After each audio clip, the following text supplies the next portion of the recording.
बात ओरिजिनल बात है। और जितने भी लोग बैठे हैं सभी लोग मिलकर ताली की सेवा करिए बाबा के नाम पे। और कहा श्रद्धा से पूजा कर बाबा चरनिया हो दूर होई दुख भलाई।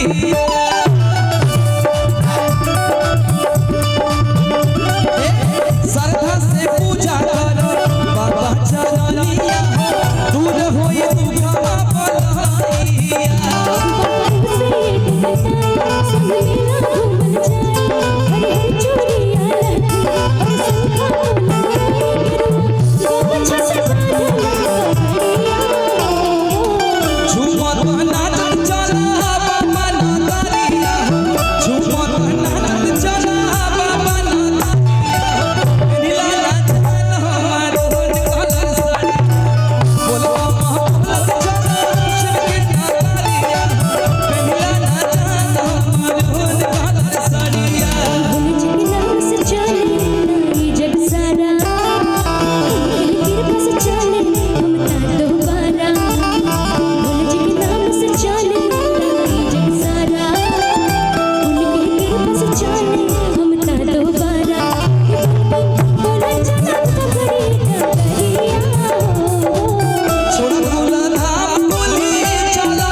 हेलो जय श्री शंभू।